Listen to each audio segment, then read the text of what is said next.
বাংলাদেশ আওয়ামী লীগের সমর্থক আছে, আওয়ামী লীগের সমর্থক, আওয়ামী লীগকে ভোট দেয়, আওয়ামী লীগ বংশানুক্রমিক ভাবে আওয়ামী লীগ পরিবার হিসেবে পরিচিত, এরকম লোকের সংখ্যা কয়েক কোটি।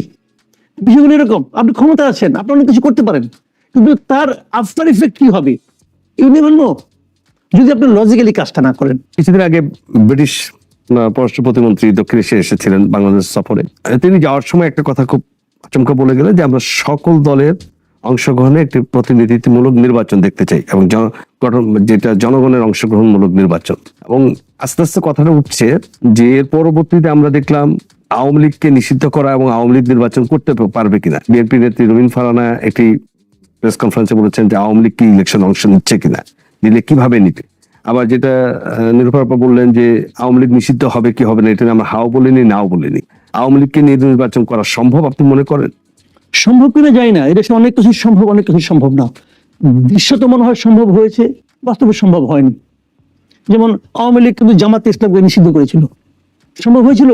হয়নি। আওয়ামী লীগ তো বিএনপিকে বলেছিল যে বিএনপি নাকি একটি সন্ত্রাসী দল, তারা এটা বাস্তবায়ন করতে পেরেছিল? পারেনি। আওয়ামী লীগ তো বলেছিল জিয়াউর রহমান পাকিস্তানি চর ছিল, তো তারা সরকারে ছিল, তাদের গলার স্বর বেশি উঁচু ছিল, আমরা শুনেছি, কেউ মেনেছি? মানিনি তো। বিষয়গুলো এরকম, আপনি ক্ষমতা আছেন, আপনি অনেক কিছু করতে পারেন, কিন্তু তার আফটার ইফেক্ট কি হবে ইউ নেভার নো, যদি আপনি লজিক্যালি কাজটা না করেন। বাংলাদেশে আওয়ামী লীগের সমর্থক আছে, আওয়ামী লীগের সমর্থক, আওয়ামী লীগকে ভোট দেয়, আওয়ামী লীগ বংশানুক্রমিক ভাবে আওয়ামী লীগ পরিবার হিসেবে পরিচিত, এরকম লোকের সংখ্যা কয়েক কোটি। আওয়ামী লীগ বিএনপি এই দুটি হলো বড় দল। আওয়ামী লীগ চেয়েছিল বিএনপিকে নিশ্চিহ্ন করতে, জামাতকে নিশ্চিহ্ন করতে। বিএনপিকে নিশ্চিহ্ন করা অ্যাবসার্ড। আমি তখন বলেছিলাম আপনি কি এই বিএনপি যারা সমর্থক তাদেরকে নিয়ে কি আপনি বঙ্গোপসাগরে ফেলাই দেবেন? পারবেন না, এটা থাকবে।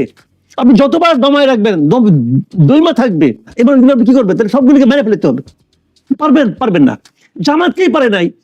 জামাতের সংখ্যা তো সাপোর্টার তো এই আওয়ামী লীগ বিএনপির তুলনায় অনেক কম, তাদেরকে পারে নাই, বরং তারা আরো শক্তিশালী হয়েছে। আওয়ামী লীগকে পারবেন না। এখন যখন আপনি আওয়ামী লীগকে নিষিদ্ধ করতে যাবেন, এখন কিন্তু মাস আওয়ামী লীগের যারা মাস সাপোর্টার আছে তাদের মধ্যে কিন্তু শেখ হাসিনা, শেখ পরিবার, ওই ওবায়দুল কাদের, এদের প্রতি কিন্তু এক ধরনের বিতৃষ্ণা আছে যে আমাদের দলটাকে এই লোকগুলি নষ্ট করছে। তারাও কিন্তু পাইলে পরে তাদের পিটাবে, আমি একটা শিওর। কিন্তু যখন আপনি আওয়ামী লীগকে নিষিদ্ধ করতে চাইবেন, তখন কিন্তু আওয়ামী লীগের যে চাপটা আসবে, এই চাপটা কিন্তু ওদের পক্ষে চলে যাবে।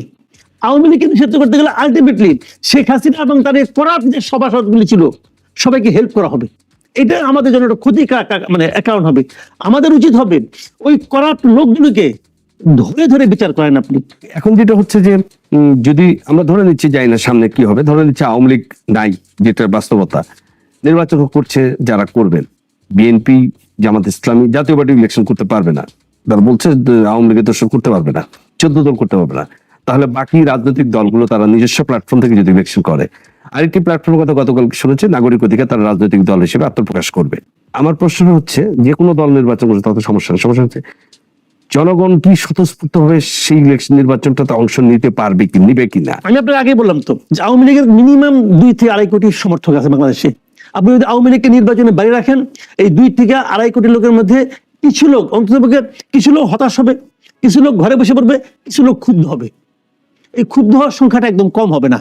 এটা আমাদের জন্য, গণতন্ত্রের জন্য কোনো ভালো কাজ হবে না। এটা আমি মনে করি আওয়ামী লীগকে নির্বাচনে আসতে দেওয়া উচিত। 2 নম্বর, আওয়ামী লীগ, তাও যদি আপনি আওয়ামী লীগকে বাদ রাখেন তাহলে ইলেকশনে একটি বিশৃঙ্খলা হতে পারে বলে আমি মনে করি। 3 নম্বর হলো নতুন যে দলগুলো আসতেছে এদের আমি জানাই, ওয়েলকাম করি, তারা আসুক। এই নাগরিক সংগঠন কি কি হচ্ছে এরা সবাই আসুক। এই যে সার্জিস, হাসনাত, এরা সবাই আসুক। যদি 4-5টা পাবে কিনা আমি জানি না, পায় দেখুক, তারাও সেটা বুঝুক যে রাজনীতি কাহাকে বলে, ভোট কাহাকে বলে। ওইখানে বসে বসে এখন শুনেন হিসেবে সরকারি গাড়ি নিয়ে বিভিন্ন জায়গায় যায়, সরকারি প্রোটোকল পায়, এটা এক জিনিস রে ভাই। জনগণের কাছে যাওয়া, জনগণের কাছ থেকে ভোটটা আদায় করা, তাকে বলে কথা বলে বুঝিয়ে ভোটটা তাকে, সে আপনাকে ভোটটা দেবে, তাকে এই অবস্থায় আনা ভাই অত সহজ না।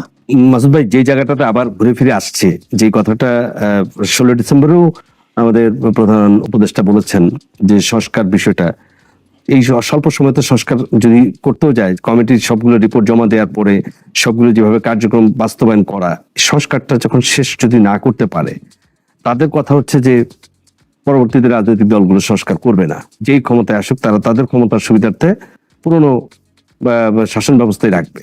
তো সেক্ষেত্রে কি আবার আরেক দফা গন্ডগোল হওয়ার সম্ভাবনা আছে? আমি মনে করি, আমি প্রথমত বলি আপনাকে, তারা সবগুলি সংস্কার করার পরেও এই বছরের মধ্যে নির্বাচন দেওয়া সম্ভব। যদি তারা সংস্কার করতে চায়, আর যদি না চায় সে ডিফারেন্ট থিং। যেমন আমি উদাহরণ দিয়ে বলি, 6টা সংস্কার কমিশন করেছে, এই 6টা সংস্কার কমিশনের প্রধানদের নিয়ে আবার আরেকটা জাতীয় ঐক্য কমিশন না কি করেছে একটা। আচ্ছা ফাইন, হ্যাঁ, তো ঠিক আছে, এই কমিশনগুলো কবে দিবে তাদের রিপোর্ট? জানুয়ারি মাসের মধ্যে দিবে। এর যদি সময়সীমা, এর বেশি লাগবে না, লাগার কোনো কারণ নাই। আমি যদ্দূর জানি অনেকের রিপোর্ট হয়ে গেছে প্রায়। তুই জানুয়ারিতে তারা রিপোর্ট দেয়, জাতীয় ঐক্য কমিশন কি করবে? পলিটিক্যাল পার্টিগুলোর সঙ্গে বসবে, এই কমিশনের প্রাপ্ত রেজাল্ট নিয়ে বসবে, আলোচনা করবে, ওইটা করে তারা একটা নির্দিষ্ট জায়গায় পৌঁছবে, সবাই মিলে কোনটা চায়, কোনটা চায় না, এই তো করবে। এটা করতে কতদিন লাগবে? 1 মাস, 2 মাস, 3 মাস? 3 মাসে তো হবে ভাই, 3 মাস হয়। জানুয়ারির পরে 3 মাসে এপ্রিলের 31 তারিখে শেষ। তারপর আর কি কাজ বাকি? এটা নিয়ে আরো কিছু এক্সপার্টের সঙ্গে বসলো যে এটা করলে কোনো সমস্যা হবে কিনা, না হবে কিনা। বসেন আপনি, আরো কয় মাস নেবেন? নেন আরো 2 মাস। এপ্রিল, মে, জুন, নেন আরো 1 মাস। জুলাই পরে সংস্কার আর কি বাকি আছে? হয়ে গেল। এখন আপনি এগুলি পলিটিক্যাল লিডারদের ই করে নেন যে আপনি এগুলি বাস্তবায়ন করবেন।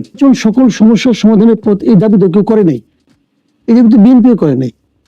তারেক রহমান সাহেবের সর্বশেষ যে বক্তব্যটা আমার কাছে খুবই গুরুত্বপূর্ণ মনে হয়েছে, তিনি বলেছেন যে নির্বাচন কবে হবে এটা জানার অধিকার জনগণের আছে। অবশ্যই আছে না? অবশ্যই। ধরেন আমার গাড়িতে আপনাকে আমি ড্রাইভার হিসেবে নিয়োগ করলাম, একটা গন্তব্য ঠিক করলাম, চট্টগ্রাম যাব। আপনার উপর ভরসা করে আমার গাড়িতে উঠে বসলাম। এখন আপনি গাড়ি 10 মিনিট পর থামায় চা বিস্কুট খান, আমি আপনাকে জিজ্ঞাসা করবো না ভাই আমি চট্টগ্রাম কয় পৌঁছবো? তারা খেলে আপসা কথা বলে, মানে হালকার উপরে ঝাপসা শব্দ আছে না, ওই হালকার উপরে ঝাপসা মারে খালি, আর কিছু করলে মন খারাপ করে। হ্যাঁ, আমি এত আরামে আসছি, একটা কাজ করতেছি, এত আরামে একটা চেয়ার পাইছি, এটাও তোমরা নিয়ে নিতে চাও, ভাবছেন এরকম আর কি। তো এটা তো কাজের কাজ না। আপনাদের থাকতে আসেন নাই, আপনি এমন আচরণ কেন করেন? আপনার থাকতে আসছেন, আমাকে সবচেয়ে বড় কথা হলো থাকতে যে চান, থাকার যোগ্যতা কেমন আছে? আমার তো সন্দেহ আছে। আপনি থাকবেন কেন ওখানে? আপনার কি যোগ্যতা আছে থাকার?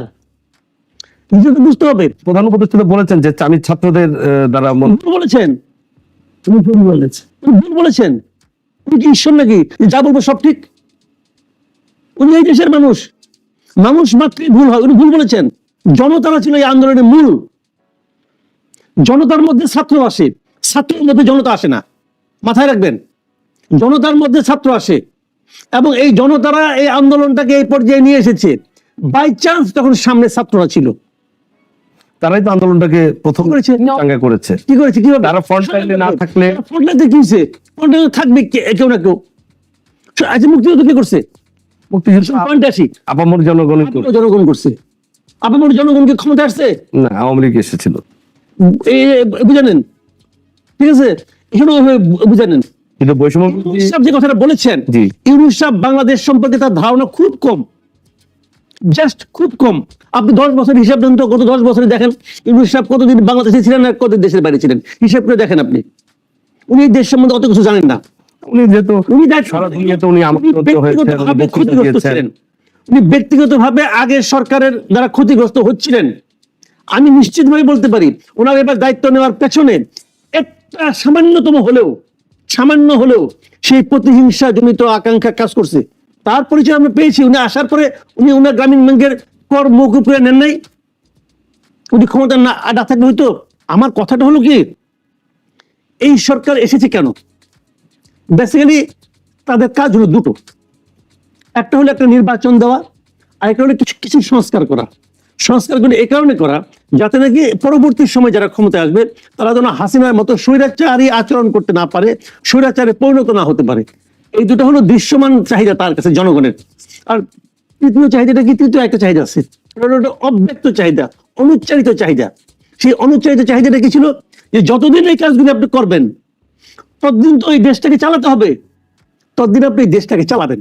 আগে আমাদের জীবনযাপনের যে সংকটগুলি ছিল, সেই সংকটগুলি ছিল অপশাসন, অপব্যবস্থা, মাস্তানি, চাঁদাবাজি, সরকারি দলের একটা তাণ্ডব, দুর্নীতি, এই সমস্ত কারণে ছিল।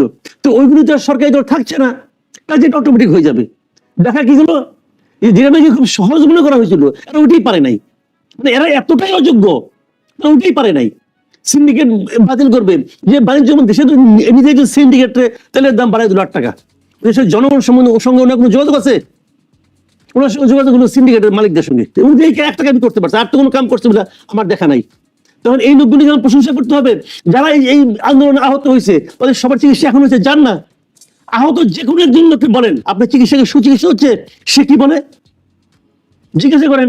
শুধু তাদেরকে হ্যাপি করতে পারে না, জনগণকে হ্যাপি করবো কি? তত্ত্বাবধায়ক সরকারের কোনো উপদেষ্টার কথা বলছিলেন যে কিছু কিছু রাজনৈতিক দলের জন্য আমরা সংস্কার কাজ করতে পারছি না, বা আমার দিকে যতদিন যাবে পরিস্থিতি ঘোরাতে হবে। আমি আপনাকে কারণটা বলি। দেখেন, এখন কারোর উপর কারো কোনো নিয়ন্ত্রণ নাই, কিন্তু গভর্নমেন্ট এক কথা বলতেছে, গভর্নমেন্টের নিয়োগকৃত কর্মচারীরা আরেক কথা বলতেছে, উপদেষ্টারা আরেক কথা বলতেছে। তারা সরকারের উপরে সরকার, ছাত্র উপদেষ্টারা এবং ছাত্ররা, বৈষম্য বিরোধী ছাত্র আন্দোলনের যারা লিডার আছে, তারা এর হুমকি দিচ্ছে, তার হুমকি দিচ্ছে। তো একজন উপদেষ্টা নিয়োগ করলো, দুজন উপদেষ্টা নিয়োগ করলো, বললো যে ওরে সরিয়ে দিতে হবে আগামীকালকের মধ্যে। শুনলো না, তারা আছে। আবার ছাত্রদেরকে নিয়ে বিভিন্ন জায়গায় বসানো হচ্ছে। কালকে দেখলাম যে ওই আপনার জনপ্রশাসন মন্ত্রণালয়ে এক ছাত্র সাংবাদিকদের বলতেছে লেখাপড়া করে আসেন, অত লেখাপড়া শেষই হয় না এই পর্যন্ত। মাস্টার ডিগ্রি পাস করে সাংবাদিকদের বলতেছে আপনাদের কি প্রশ্ন করতে হবে, ও প্রশ্ন শিখাই দিবে আমাদেরকে না? ওর কাছে আমার প্রশ্ন শিখতে হবে? ও যেখানে পড়ে, এই পড়া আজকে থেকে 20 বছর আগে 30 বছর আগে শেষ করে আসছি। এখন ওরা হলে মেধাবী, নিজেদেরকে মেধাবী বলে। আমি ওদের বিরোধিতা করছি না, যে সমস্ত কর্মকাণ্ড তারা করছে মানে টু মাচ। এই দেশের নাগরিক আমরা না?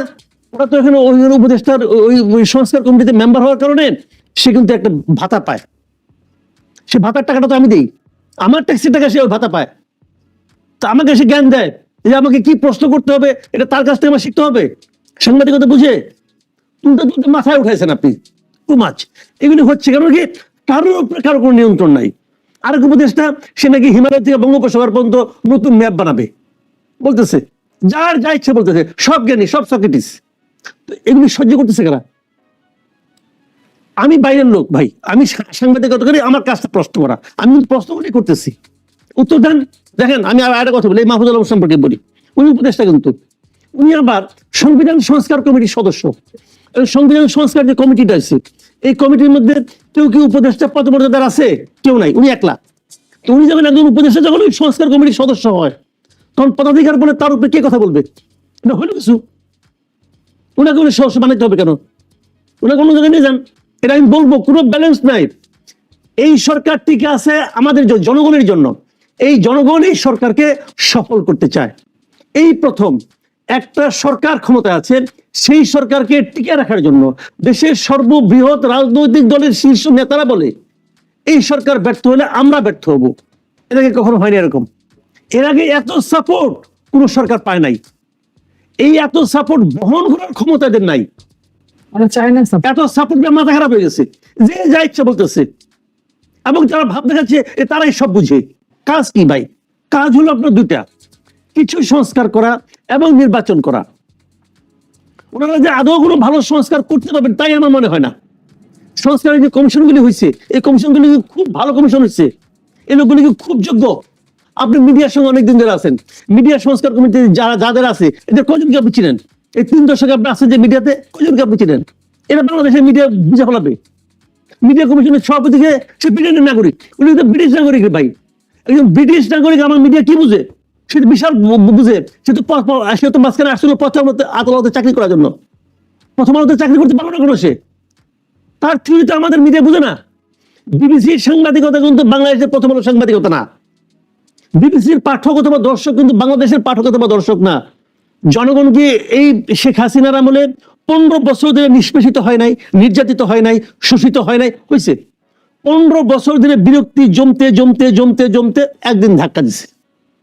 সিম্পল, এটাই কথা। আপনি কে এটা ইম্পর্টেন্ট না, কিন্তু আপনি কি করছেন এটা ইম্পর্টেন্ট। আপনার উপর আমার অগাধ প্রত্যাশা। এই প্রত্যাশা আপনি কতটুকু মেটাতে পারছেন এটা ইম্পর্টেন্ট।